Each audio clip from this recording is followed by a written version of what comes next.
नमस्कार। मैं विचित्र क्लासेस के YouTube चैनल से आपका स्वागत करता हूं। हमारा पिछली क्लासेज में टॉपिक चल रहा था सौर मंडल। तो सौर मंडल पे ही आगे बढ़ते हैं।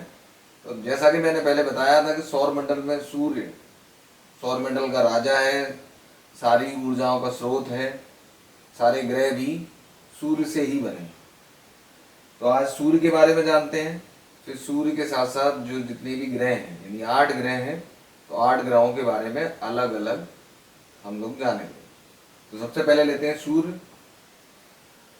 सूर्य यानी कि सन। पहला पॉइंट इसमें आता है कि सौर मंडल का जनक और ऊर्जा का स्रोत है। तो सौर मंडल जो बना है, सौर मंडल यानी सूर्य प्लस जो 8 ग्रह हैं प्लस उपग्रह और इसके साथ साथ जो भी धूमकेतु, उल्का, क्षुद्र ग्रह जितने भी सारे मिलके बनते हैं, तो ये सब मिलके क्या बनाते हैं? सौर मंडल। ये मैं पहले क्लासेस में बता चुका हूँ। तो सौर मंडल का जनक ऊर्जा का स्रोत है, यानी कि पूरे जो सौर मंडल को ऊर्जा प्रदान करता है वो सूर्य प्रदान करता है। दूसरा पॉइंट, इसकी जो ऊर्जा है, यानी कि सूर्य के अंदर जो प्रकाश, जो ऊर्जा, जो रोशनी मिलती है, वो किससे मिलती है? तो उसका स्रोत हाइड्रोजन है। इसके बारे में मैंने पहले चर्चा करी थी कि हाइड्रोजन से होती है क्या? नाभिकीय संलयन। तो नाभिकीय संलयन होने से हाइड्रोजन के 4 अणु मिलकर बनाते हैं हीलियम का एक परमाणु। तो हीलियम के परमाणु बनने से जो ऊर्जा बनती है, उसी से प्रकाश उत्पन्न होता है, उसी से रोशनी उत्पन्न होती है। ठीक है, इस बारे में मैं पहले ही बता चुका हूँ। तारों का बनना, तारों का मृत्यु, ये सब मैं पिछली वीडियोज में आपको बता चुका हूँ। और इन सब के बारे में जो इससे संबंधित पिछली वीडियोज हैं, तो इस YouTube चैनल के आप ऊपर आई आइकन देख रहे होंगे। आई आइकन को दबाएंगे आप, तो जो मेरी पिछली वीडियोज हैं उनको आप देख सकते हैं। अगला पॉइंट, कुल आयु 10 अरब वर्ष, वर्तमान 4.7 अरब वर्ष लगभग। तो सूर्य की जो आयु की गणना की गई है, जैसा कि मैंने बताया था कि हर तारे की उम्र होती है, जन्म होता है तो मृत्यु भी होती है। तो सूर्य की कुल आयु है 10 अरब वर्ष। वर्तमान में इसकी आयु हो चुकी है 4.7 अरब वर्ष। लगभग इतनी आयु ये पूरी कर चुका है, यानी कि अभी 10 अरब वर्ष होने में काफी समय है। इतनी आयु पूरी हो चुकी है। टोटल आयु है इसकी 10 अरब वर्ष। पृथ्वी से औसत दूरी तो 14.98 करोड़ किलोमीटर। तो पृथ्वी से जो दूरी है वो 14.98 करोड़ किलोमीटर है। अच्छा, ये औसत दूरी इसलिए है क्योंकि सूर्य की जो परिक्रमा करती है पृथ्वी, वो समान रूप से नहीं करती। बता दूं, जैसे अगर ये सूर्य है तो कुछ इस तरह से पृथ्वी परिक्रमा करती है कि यहाँ से यहाँ तक की दूरी तो ज़्यादा होगी, लेकिन जब पृथ्वी घूम के यहाँ आएगी तो ये दूरी कम होगी। यहाँ दूरी और थोड़ी बढ़ जाएगी, यहाँ और थोड़ी बढ़ जाएगी, यहाँ ये सबसे ज़्यादा होगी। तो इन सब चीज़ों को मिलाकर यानी एक औसत दूरी बनाएगी, तो औसत दूरी निकल के आती है 14.98 करोड़ किलोमीटर। ठीक है। अगला पॉइंट, पृथ्वी तक सूर्य का प्रकाश आने में लगा समय 8 मिनट 16.6 सेकंड लगभग। देखिए, एग्जाम्स में ये चीजें आती हैं तो कंफ्यूजन देती हैं, तो आपको ये एक्यूरेट तो पता होना ही चाहिए।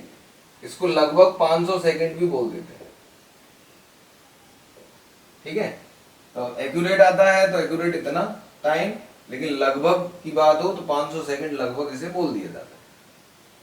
अगला, सूर्य के केंद्र का ताप 15 million degree Celsius centigrade, 1 crore 50 lakh degree centigrade लगभग।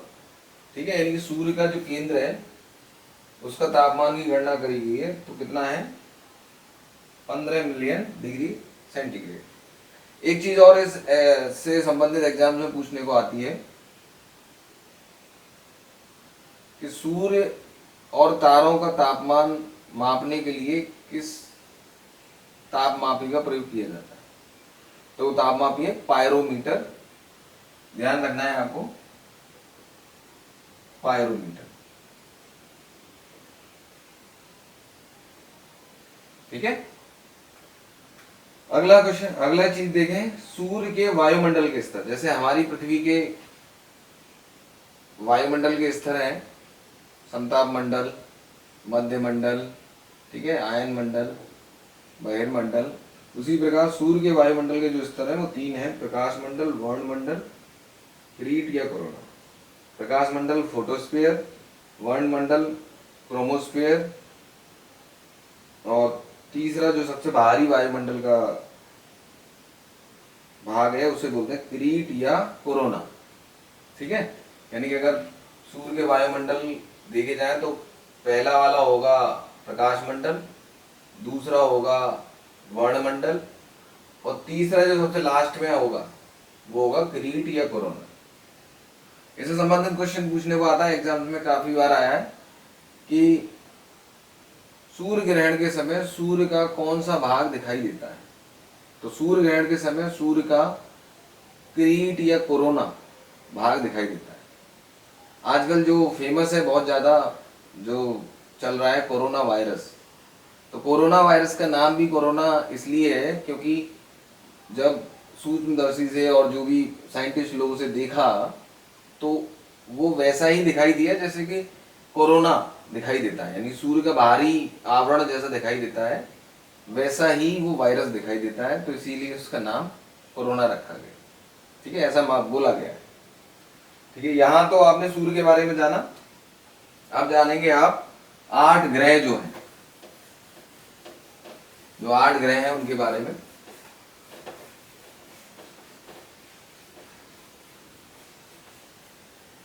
तो जैसा मैंने बता चुका हूं कि सूर्य है,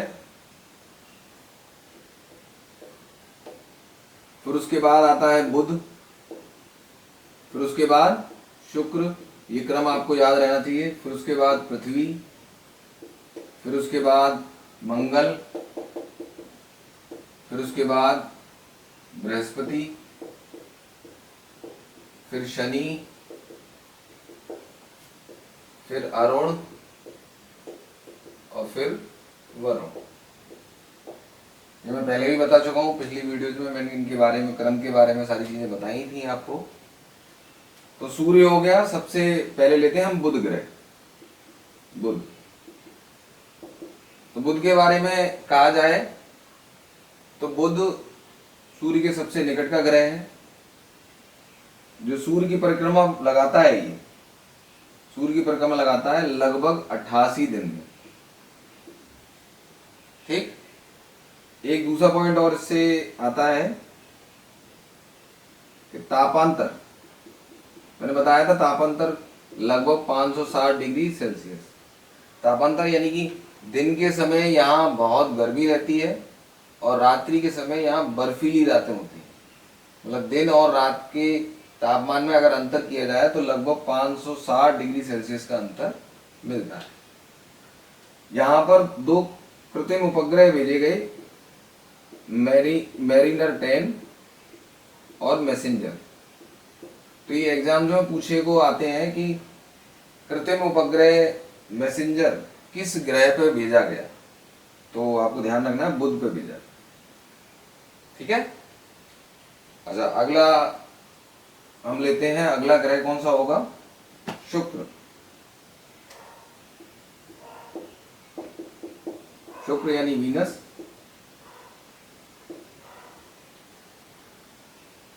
शुक्र के लिए जैसे सूर्य 88 दिन में परिक्रमा लगा रहा था, जैसे जैसे ये दूर जाते जाएंगे ग्रह तो इनकी परिक्रमा करने का जो समय है वो बढ़ता जाएगा। भाई सूर्य है, सूर्य के पास बुध है तो जाहिर सी बात है ये जल्दी परिक्रमा कर लेगा। शुक्र उससे दूर है तो शुक्र को और थोड़ा ज्यादा टाइम लगेगा, पृथ्वी को और ज्यादा। ऐसे करते करते वरुण को सबसे ज्यादा समय लगता है सूर्य की परिक्रमा करने में। ठीक है, तो शुक्र जो लगभग परिक्रमा पूरी करता है वो करता है 225 दिन लगभग। ठीक, एक बात और मैंने कही थी कि सारे ग्रह जो परिक्रमा करते हैं सूर्य की वो पश्चिम से पूर्व करते हैं, लेकिन शुक्र ग्रह के साथ अपोजिट है, ये करता है पूर्व से पश्चिम। ये करता है पूर्व से पश्चिम। ग्रह तारामंडल में सबसे ज्यादा चमकीला ग्रह,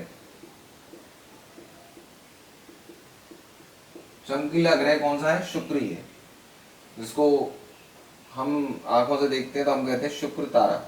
बहुत ज्यादा चमकीला है, इसीलिए इसे कहा गया है सांझ का तारा या भोर का तारा। सांझ का तारा या भोर का तारा। ठीक। एक और चीज इसके बारे में बोली गई है, इससे संबंधित क्वेश्चंस ज्यादा बनते भी हैं और एग्जाम्पल में भी ज्यादा आते हैं।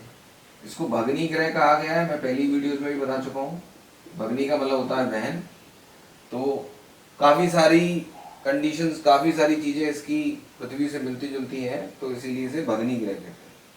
बहन, भगनी का मतलब होता है बहन। ठीक है।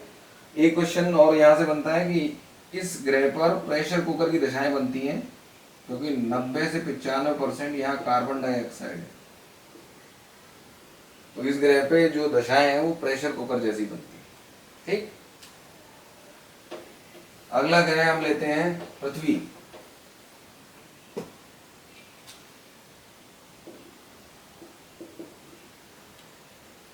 पृथ्वी जो चक्कर लगाती है सूर्य के, वो लगाती है 365 दिन लगभग।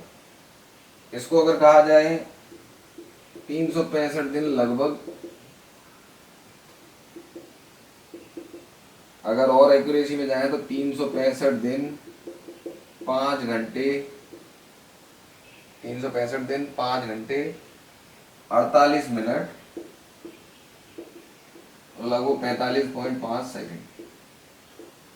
इतना एक्यूरेट में नहीं जाते, 365 दिन बोल देते हैं। 365 सही 1/4 दिन बोल देते हैं। ठीक है, ठीक है, 365 से 1/4 दिन। एक चीज से और पूछने को स्पेशली कही जाती है कि ये चक्कर लगाती है सूर्य के 365 से 1/4 दिन में अपनी धुरी पर। उसको कहते हैं अपनी धुरी पर रोटेशन, जो घूर्णन करती है वो करती है लगभग 24 घंटे में। लगभग 24 घंटे लगभग। इसको भी अगर एक्यूरेट देखें तो लगभग 23 घंटे 56 मिनट और 4 सेकंड। 23 घंटे 56 मिनट और लगभग 4.09 सेकंड। ठीक है। इतने दिन में, इतने टाइम में ये अपनी धुरी पर घूमती है और सूर्य का चक्कर लगाती है 365 से 1/4 दिन में, या 365 दिन 5 घंटे 48 मिनट और 45 सेकंड में लगभग। ठीक। एक चीज इससे और संबंधित कही जाती है कि पृथ्वी अपने अक्ष पर झुकी हुई है, तो वो है 23.5 डिग्री।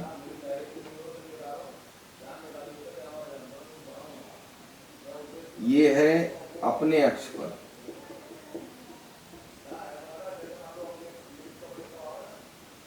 दूसरी चीज एक और बोली जाती है,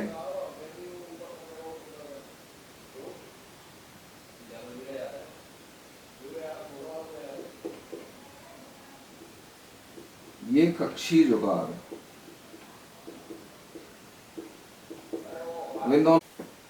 जैसा कि मैंने बताया कि अपने अक्ष पर झुकी हुई है 23.5 डिग्री और कक्षीय झुकाव है 66.5 डिग्री। इन चीजों में बड़ा कंफ्यूजन होता है कि अपने अक्ष पर और कक्षीय झुकाव। तो इसके लिए मैं बता दूं कि जैसे आपने कभी ग्लोब देखा होगा, तो ग्लोब पर पृथ्वी ऐसे झुकी हुई होती है। तो अगर यहां से लिया जाए तो ये पूरा एंगल जो बनता है, ये पूरा एंगल जो बनेगा वो बनेगा 90 डिग्री का। 90 डिग्री का बनेगा। और इतना जो एंगल है ये वाला, ये है 23.5 डिग्री, यानी कि ये अपने अक्ष से झुकी हुई है। सीधी होती तो सीधी मानी जाती, यहां से झुकी हुई है 23.5 डिग्री, यानी ये एंगल है 23.5 डिग्री, और ये वाला एंगल यानी कि जो निचले स्तर से कक्ष से, तो कक्षीय झुकाव ये वाला है 66.5 डिग्री। इस चीज का ध्यान रखना है, ठीक। और पृथ्वी से जुड़ी हुई एक चीज और, नीला ग्रह कहते हैं। नीला ग्रह किस लिए कहते हैं? क्योंकि केवल पृथ्वी पर पानी बहुत मात्रा में है, तो जब अंतरिक्ष से जब देखा जाता है पृथ्वी को तो नीली दिखाई देती है। और ये भी कभी कभी क्वेश्चन आता है कि सौर मंडल का ऐसा कौन सा ग्रह है जिस पर जीवन संभव है? तो जीवन संभव किस पर है? पृथ्वी पर। केवल पृथ्वी ही है जिस पर जीवन संभव है, ठीक। अगला प्लेनेट देखते हैं। अगला प्लेनेट है मंगल। मंगल, मार्स, ठीक। तो मंगल के बारे में, ये सूर्य की परिक्रमा लगाता है लगभग 687 दिन में। 687 दिन में यानी 687 डेज में ये सूर्य की परिक्रमा लगाता है। मंगल को लाल ग्रह भी कहा जाता है क्योंकि इसकी सतह पर आयरन ऑक्साइड की मात्रा है, तो सतह लाल रंग की है, तो इसीलिए इसको लाल ग्रह भी कहते हैं। इससे क्वेश्चन एक और पूछने को आता है, इसके दो उपग्रह हैं फोबोस और डिमोस।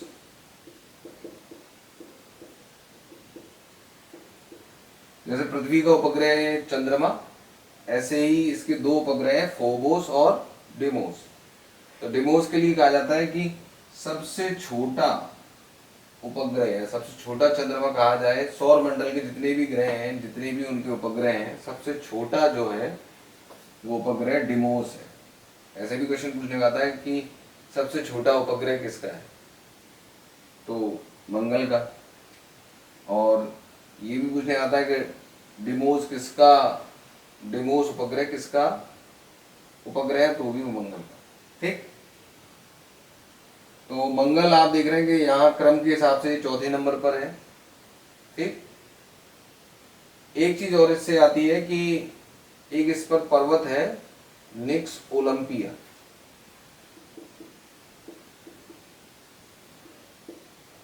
निक्स ओलंपिया,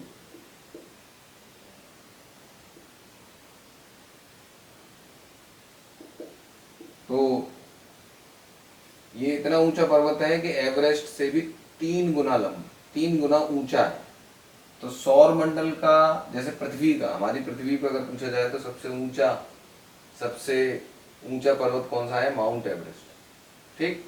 ऐसे ही अगर पूरे सौर मंडल में पूछा जाए, पूरे सौर मंडल में नहीं इतना ऊंचा पर्वत कहीं नहीं है, तो मंगल पर है कौन सा? निक्स ओलंपिया, ठीक।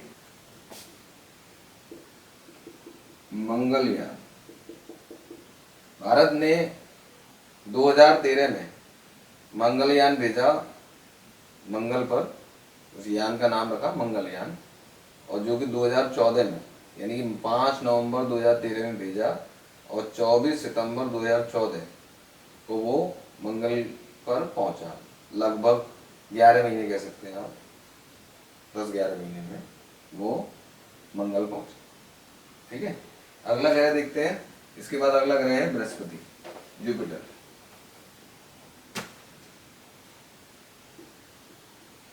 बृहस्पति,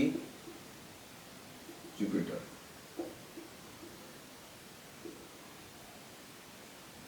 ये आकार में सबसे बड़ा ग्रह है। इन सब के बारे में मैं पहले ही वीडियोज में बता चुका हूँ। और अगर क्रम के हिसाब से देखा जाए तो कौन सा ग्रह? 1 2 3 4 5, पांचवा ग्रह है और आकार में सबसे बड़ा ग्रह है, ठीक। पृथ्वी की जो सूर्य की जो परिक्रमा करता है, ये करता है लगभग 11 वर्ष 9 महीने में, ठीक। इसके उपग्रहों की संख्या है लगभग 79 उपग्रह हैं इसके। और जैसे मंगल का था डिमो सबसे छोटा उपग्रह। ऐसे ही इसका एक उपग्रह है गैनीमीड, ये पूछा जाता है एग्जाम में, कई बार आया गैनीमीड। तो ये सबसे बड़ा उपग्रह, सबसे बड़ा उपग्रह, ठीक।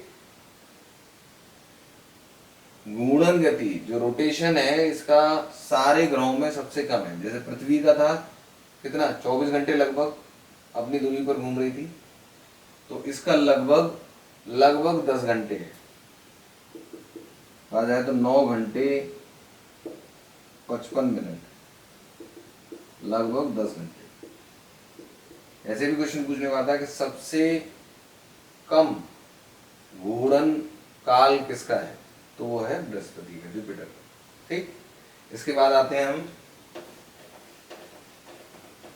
अरुण पर, सॉरी शनि पर, शनि, सैटर्न, ठीक। सूर्य की परिक्रमा लगाने में इसको लगते हैं लगभग 29 वर्ष और 5 महीने, ठीक। इसके चारों तरफ वलय हैं, जो शनि है उसके चारों तरफ वलय हैं, रिंग है। ये गैस के और बर्फ के वलय हैं, रिंग हैं, जो उसको चारों तरफ से घेरे हुए। वलयों की संख्या की बात करें तो अभी जो नवीनतम शोध हैं उनके अनुसार इनकी वलयों की संख्या है 12, लेकिन अब जो है ज्यादातर बुक्स में जो वलय लिखे हुए हैं वो 7 हैं, लेकिन जो नवीनतम शोध है उसमें वलयों की संख्या है 12, ठीक। तो इस चीज का ध्यान रखना है कि इसकी जो वलय है वो 12 है। इससे संबंधित एक क्वेश्चन जरूर बनेगा आगे आने वाले एग्जाम्स में कि शनि के उपग्रह कितने हैं। तो शनि के उपग्रह हैं 82। अभी अक्टूबर 2019 में इसके 20 नए उपग्रह खोजे गए, यानी कि पहले थे इसके 62, अभी जो मिले हैं वो 20 उपग्रह और मिले, तो इनकी संख्या हो गई 82। तो सबसे ज्यादा उपग्रह जो है वो शनि के हैं। इससे पहले ये जो उपग्रहों की संख्या ज्यादा थी वो बृहस्पति की मानी जाती थी, जैसे मैंने बताया 79 उपग्रह। लेकिन अब ये करंट अफेयर से भी जुड़ा हुआ क्वेश्चन है कि सबसे ज्यादा ग्रहों की संख्या किसकी है, शनि, ठीक। चलिए इसके बाद हम आते हैं अरुण पे। अरुण यानी यूरेनस। यूरेनस जो सूर्य की परिक्रमा करता है वो करता है लगभग 84 वर्ष में। लेटा हुआ ग्रह कहते हैं।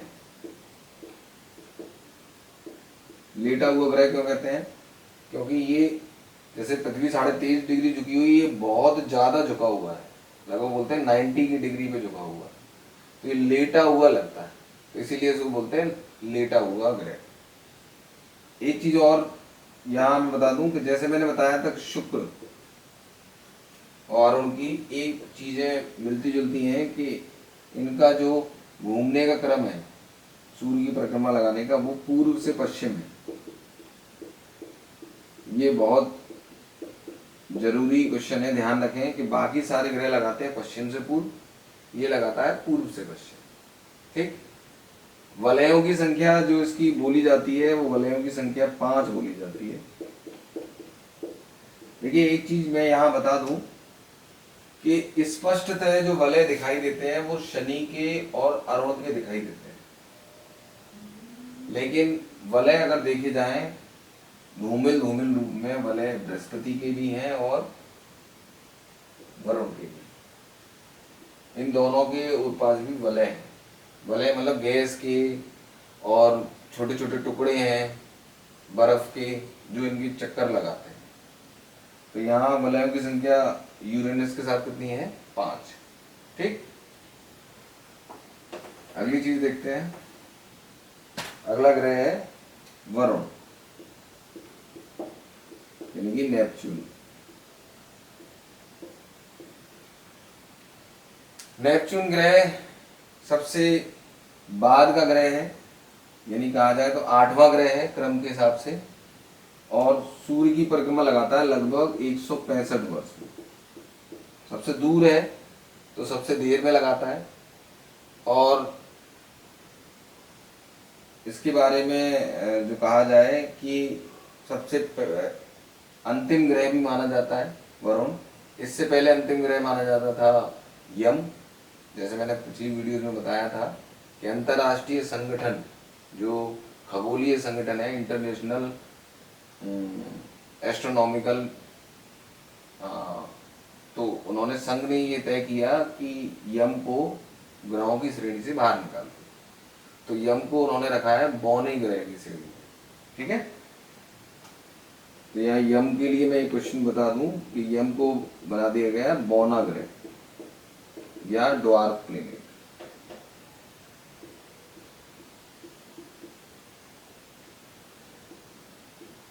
ठीक, बौने ग्रहों की श्रेणी में रख दिया गया है। बौने ग्रहों की श्रेणी में तीन ग्रहों को और रखा गया है, सीरीज, शेरॉन और इरीज।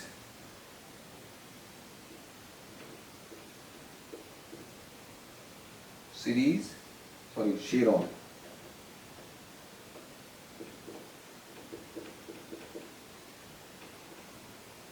इनका नाम ध्यान रखना है, ये चारों का। ऐसे पूछने आ जाता है क्वेश्चंस में, ऑप्शंस के निम्न में से कौन सा बौना ग्रह है। तो बौना ग्रह में आपको ध्यान रखना है कौन से हैं, यम यानी कि प्लूटो, यम या प्लूटो, सीरीज, शेरॉन और इरीज। ठीक, एक चीज और इसमें से मैं बता दूं कि हालांकि सबसे दूर का ग्रह जो है वो वरुण है,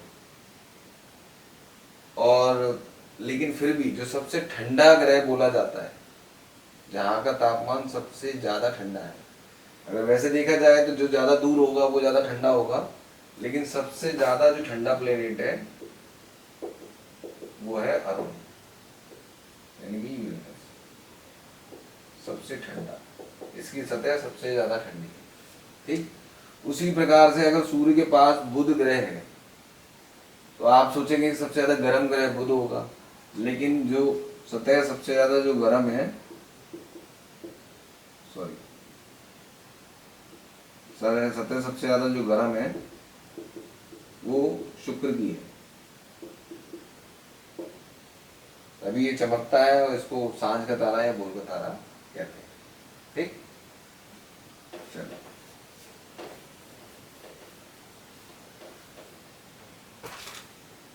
आते हैं क्षुद्र ग्रह। क्षुद्र ग्रह या एस्टेरॉइड।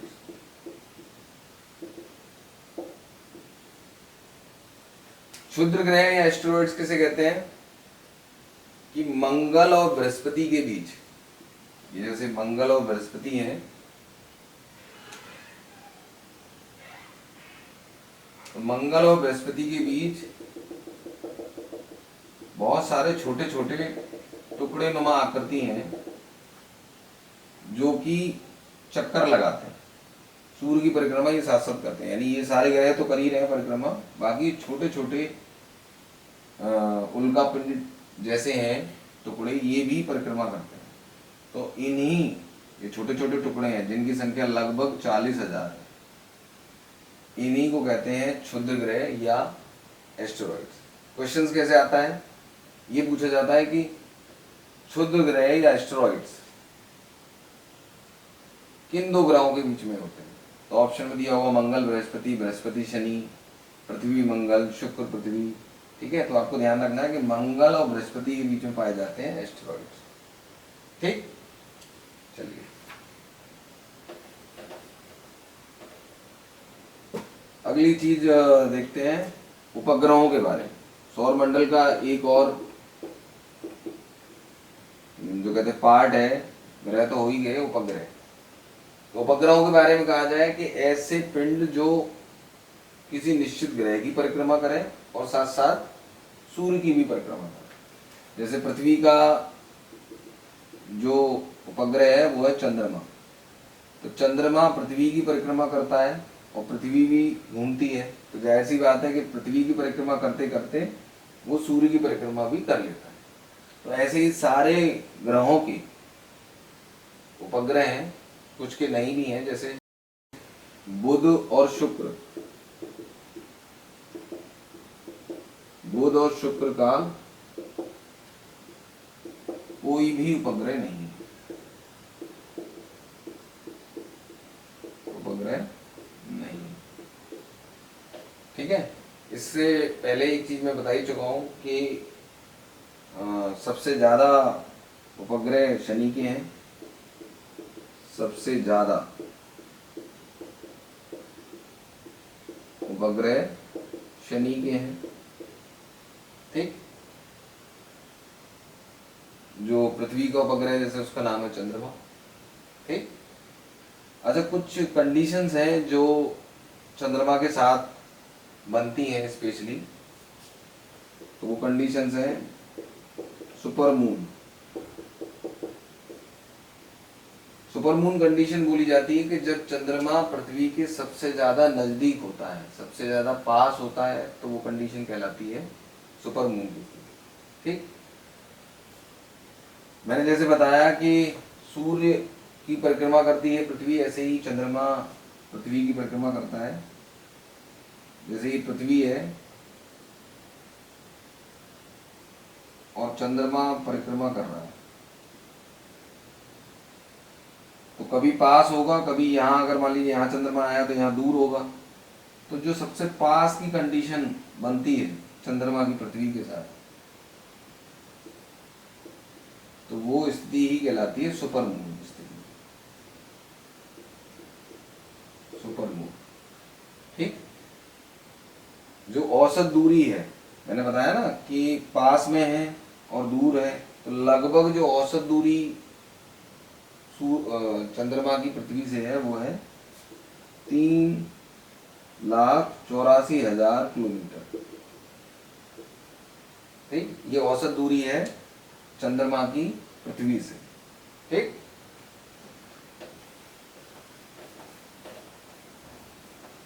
एक दो स्थितियां और बनती हैं इसमें। ब्लू मून, चंद्रमा की एक स्थिति और बनती है ब्लू मून। एक कैलेंडर माह में जब 2 पूर्णिमा आ जाए, 2 पूर्णिमा हो, तो वो स्थिति कहलाती है ब्लू मून। देखिए ध्यान रखिए, यहाँ आपको ध्यान रखना होगा, यहाँ कैलेंडर माह को आप ग्रेगोरियन कैलेंडर कह सकते हैं या बोले तो जो भारतीय कैलेंडर है, तो भारतीय कैलेंडर में जो गणनाएं होती है वो मावस्या और पूर्णिमा से होती है।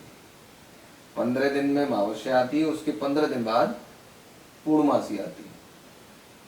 तो ऐसा हो जाए कि पूर्णमासी 2 हो जाए 31 दिन के अंतराल के अंदर, तो वो स्थिति कहलाती है ब्लू मून। ठीक। अगली एक और कंडीशन आती है इसमें, ब्लड मून।